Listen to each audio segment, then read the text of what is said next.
Alright, ladies and gentlemen, this is actionable step 1. This is actually your first practice footage that you're going to be doing. In the link below, you're going to find some footage that I'm literally just about to record. It's the exact same clothes, the exact same everything. And you're just going to follow my instructions throughout the footage. And I'm actually going to give you the instructions right now so that you know what you could do with the actual clip.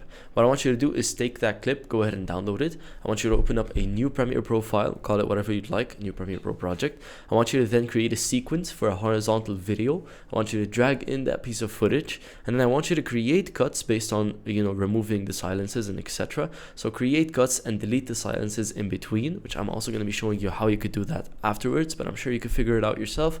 And then lastly, I want you to follow the instructions which I say in the video.